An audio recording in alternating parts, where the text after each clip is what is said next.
Hi students, welcome back to our channel achieve excellence in commerce by Mansi Javeri. So आज हम बहुत ही important topic सीखने वाले हैं, minimization of cost function and maximisation of revenue function and profit function. तो ये जो क्वेश्चन है बोर्ड एग्जामिनेशन में 4 मार्क्स में आते हैं सेक्शन ई में, तो बहुत अच्छे से सीखना है। बहुत ही सिंपल है, देखो कुछ भी डिफिकल्ट नहीं है यहाँ पे।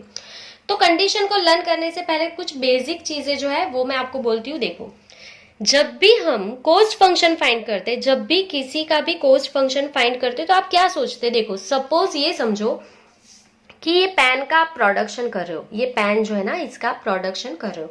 तो यहाँ पे मैं एक सिंपली लाइन ड्रॉ कर लेती हूँ, ताकि आपको यहाँ पे मैं लिख रही हूँ ना वो नहीं लिखना है आपको, ठीक है? जो इस तरफ लिखा है वही आपको लिखना है। देखो, अगर आप ये पेन को प्रोडक्शन कर रहे हो और इसका प्रोडक्शन कॉस्ट जो है वो 7 रुपीज आ रहा है, प्रोडक्शन कॉस्ट इसका 7 रुपीज है, समझ में आया? इसको बनाने का एक्सपेंस 7 रुपीज है। अभी आप इसको सेल कर रहे हो 10 रुपीज में, ठीक है? उसकी सेलिंग प्राइस क्या है? सेलिंग प्राइस आप उसको सेल कर रहे हो 10 रुपीज में। आपको बनाने का कॉस्ट आया था 7 रुपीज, तो यहाँ पे आपका प्रॉफिट क्या होगा? आपका यहाँ पे प्रॉफिट क्या हो गया? 3 रुपीज ही आपको प्रॉफिट मिला। तो जब भी आप ये पेन बनाते हो तब आप क्या ट्राई करते हो कि इसका प्रोडक्शन कॉस्ट कम से कम आए और क्वालिटी अच्छी हो। प्रोडक्शन कॉस्ट जो है ना, इसको बनाने का एक्सपेंस, वो हम हर बार यही सोचते हैं कि कैसे कम किया जाए। क्यों? क्योंकि सपोज इसी पेन को आप 10 रुपीज में ही सेल कर रहे हो, पर उसको बनाने का एक्सपेंस आपने 1 रुपीज कम कर दिया, ठीक है? 7 की जगह पे अब यही पेन यही क्वालिटी में अगर आप 6 रुपीज में बना पा रहे हो, ठीक है, तो यहाँ पे 6 रुपीज में पेन बन गई, तो आपका प्रॉफिट इंक्रीज हो जाएगा। प्रॉफिट क्या हो जाएगा? अभी आपका 4 रुपीज हो जाएगा। तो हम हर बार यही सोचते हैं कि हमारा प्रॉफिट कैसे ज्यादा हो। तो हम क्या करते हैं ना, कॉस्ट का जो भी फंक्शन है उसका हर बार हम मिनिमाइजेशन ही करते हैं। देखो, आपको ना यही नहीं समझ में आता है कॉस्ट का मिनिमाइजेशन ही क्यों होता है? क्योंकि इसके लिए होता है कि जितनी कॉस्ट कम कर पाओगे इसको बनाने की, उतना ही आपका प्रॉफिट ज्यादा होगा। तो इसके लिए हर बार जो है कॉस्ट फंक्शन का मिनिमाइजेशन ही होता है। समझ में आया आपको? चलिए, तो सेम वे में जब भी आपको रेवेन्यू होती है, रेवेन्यू या तो इनकम होती है, तो आप यही सोचते हो कि कैसे आपको इनकम ज्यादा हो। कोई ये तो नहीं सोचेगा अरे आज मुझे लॉस ज्यादा हो जाना चाहिए, कोई ऐसा सोचेगा क्या? नहीं सोचेगा ना। तो रेवेन्यू जो है वो आपको ज्यादा से ज्यादा कैसे मिलेगी वही सोचते हैं ना। और प्रॉफिट भी आपको ज्यादा से ज्यादा चाहिए, तो हर बार प्रॉफिट एंड रेवेन्यू फंक्शन का क्या होता है? मैक्सिमाइजेशन ही होता है। समझ में आ गया? कॉस्ट आपको कम से कम रखना है, तो इसके लिए कॉस्ट फंक्शन का मिनिमाइजेशन होता है। एंड रेवेन्यू एंड प्रॉफिट आपको ज्यादा से ज्यादा चाहिए, इसके लिए आपको उसका मैक्सिमाइजेशन करना है। क्लियर? तो ये चीज आपको लिखना नहीं है, सिर्फ हमें यहाँ पे 3 कंडीशन लर्न कर लेनी है। बहुत ही सिंपल है। तो देखो कैसे करना है। तो आपको सबसे पहले कॉस्ट फंक्शन को मिनिमाइज करना है, तो उसकी सबसे पहली कंडीशन क्या है? तो डीसी अपॉन डी एक्स, उसका फर्स्ट डेरिवेशन जो है वो 0 हो जाना चाहिए। एंड दूसरी कंडीशन उसकी क्या है? उसका second derivation D square C upon D X square, ठीक है, वो क्या हो जाना चाहिए? अगर यहाँ पे मिनिमाइज है तो ऑपोजिट का साइन करो, मिनिमाइज की जगह पे मैक्सिमाइज मतलब ग्रेटर देन। यहाँ पे ग्रेटर देन का साइन करने से आपको मिनिमम कॉस्ट फंक्शन मिल जाएगा, ठीक है? प्रोडक्शन कॉस्ट मिनिमम कहाँ पे होगा वो आपको मिल जाएगा। सिर्फ आपको यहाँ पे मिनिमाइज करना है, तो यहाँ पे ग्रेटर देन का साइन कर देना है। समझ में आया? चलो, अभी हमें मैक्सिमाइज करना है revenue function and profit function को। तो देखो, रेवेन्यू फंक्शन का फर्स्ट डेरिवेशन क्या होगा? D R upon D X, सिर्फ यही लिखो। एंड रेवेन्यू फंक्शन का सेकेंड डेरिवेशन क्या होगा? D square R upon D X square. Same way में प्रॉफिट फंक्शन, प्रॉफिट आपको ज्यादा चाहिए, प्रॉफिट फंक्शन का मैक्सिमाइजेशन करना है, तो प्रॉफिट फंक्शन को हम क्या लिख सकते हैं? डीपी अपॉन डी एक्स, ये उसका फर्स्ट डेरिवेशन होगा।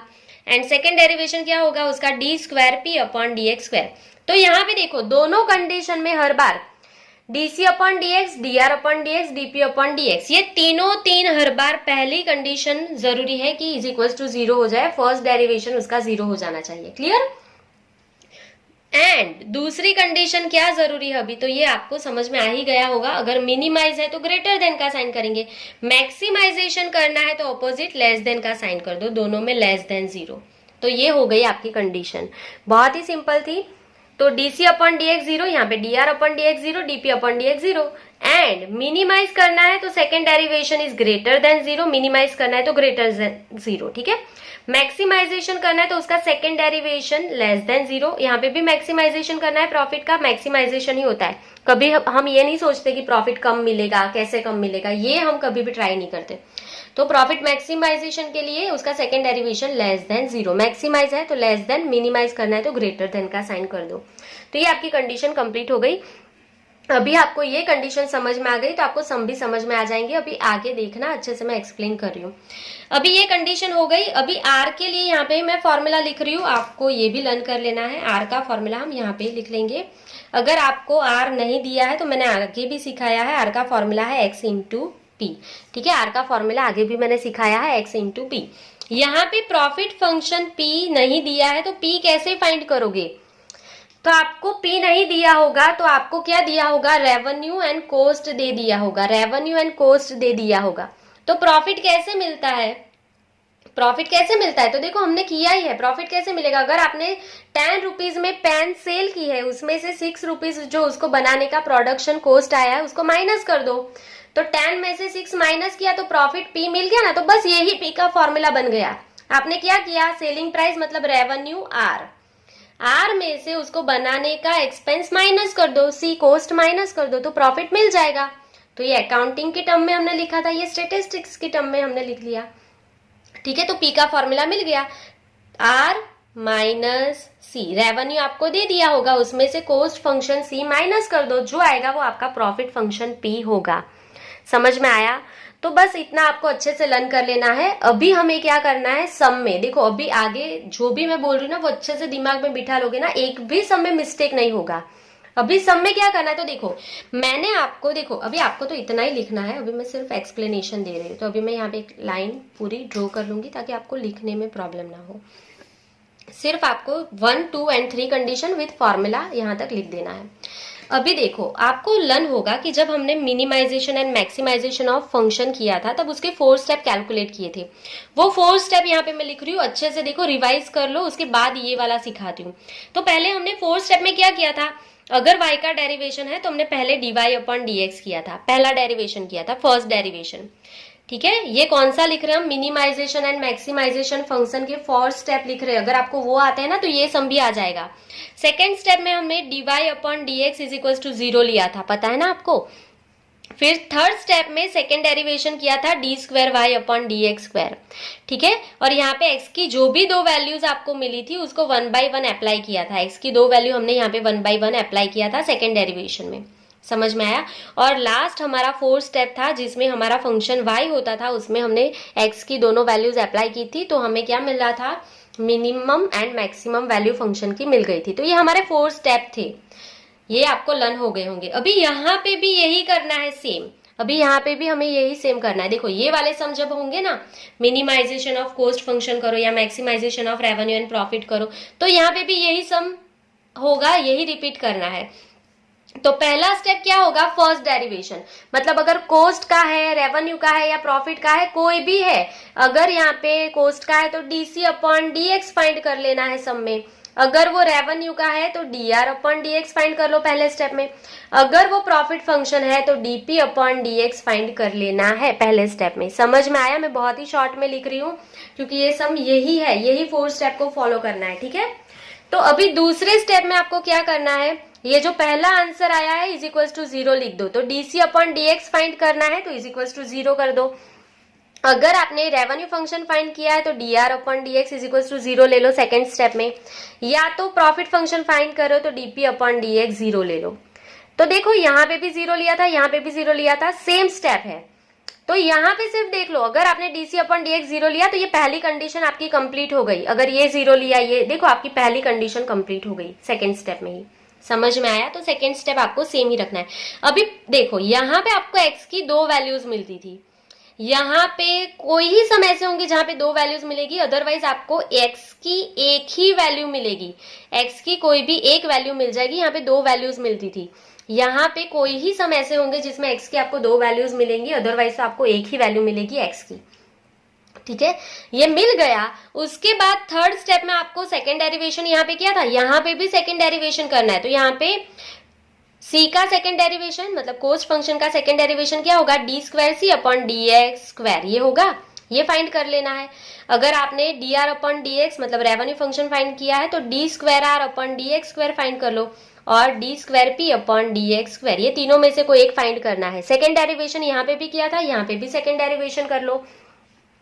उसमें आपको x की वैल्यू अप्लाई करनी है। सेकेंड डेरिवेशन में देखो यहाँ पे हम x की दो वैल्यूज अप्लाई करते थे, यहाँ पे आपको x की एक ही वैल्यू मिलेगी, दो मिलेगी तो मैं सिखा दूंगी कैसे करना है, पर एक ही मिलेगी मोस्टली। तो ये जो एक वैल्यू आपको x की मिली है ना, कोई भी वन वैल्यू, ठीक है, वन मतलब कोई नंबर एक ही मिलेगा ऐसा नहीं है, कोई भी x की एक वैल्यू मिल जाएगी, 50 100 जो भी कुछ होगा वो मिल जाएगा। उसको आपको थर्ड स्टेप में अप्लाई कर देना है।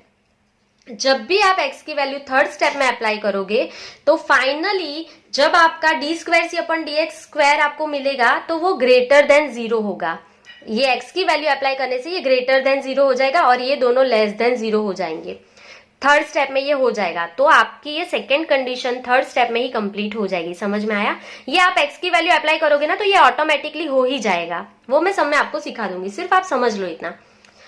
फिर लास्ट में आपको फोर्थ स्टेप तभी फाइंड करना है जब आपको क्वेश्चन में बोला है कि मिनिमम कॉस्ट कितनी होगी या मैक्सिमम रेवेन्यू कितनी होगी या मैक्सिमम प्रॉफिट कितना होगा, वो भी फाइंड करो तो ही आपको last step fourth step find करना है। अदरवाइज सिर्फ आपको यूनिट पूछे है कि मिनिमम कॉस्ट के लिए कितने यूनिट जरूरी है तो थर्ड स्टेप तक करके सम को कंप्लीट कर दो, फोर्थ स्टेप कैलकुलेशन की जरूरत नहीं है।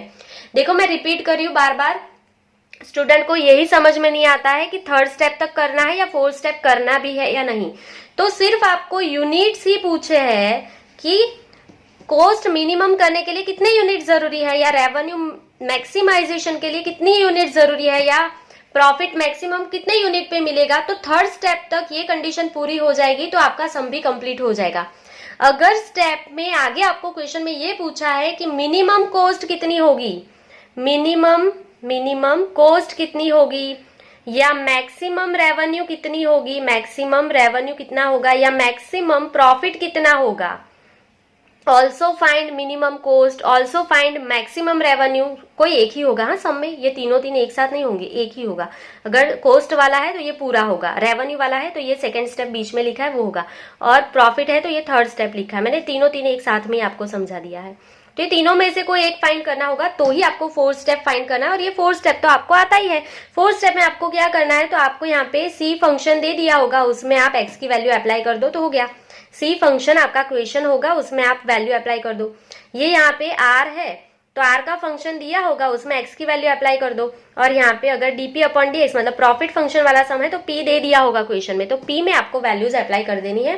तो आपको मिनिमम कॉस्ट मिल जाएगी यहाँ पे आपको मैक्सिमम रेवेन्यू मिल जाएगी, और यहाँ पे आपको वैल्यूज अप्लाई एक्स की वैल्यू अप्लाई करोगे लास्ट में तो मैक्सिमम प्रॉफिट मिल जाएगा। तो बहुत ही सिंपल है। अगर आपको ये 4 स्टेप अच्छे से समझ में आ गए थे तो ये भी समझ में आ गया होगा, हमें यही 4 स्टेप फॉलो करने हैं आगे के 4 मार्क्स के सम के लिए, जो बहुत ही इंपॉर्टेंट है बोर्ड एग्जामिनेशन में। अगर आपको यहाँ से कुछ भी नहीं समझ में आया है तो आप कमेंट सेक्शन में कमेंट कर सकते हो, समझ में आ गया है तो भी कमेंट सेक्शन में कमेंट कर देना ताकि मुझे भी पता चले कि आपको समझ में आ रहा है, ये पूरा कॉन्सेप्ट आपका क्लियर हो चुका है। ठीक है, तो ये आप अच्छे से नोटबुक में लिख देना। अगर आपको ये लिखना है तो पेंसिल से अच्छे से लिख देना।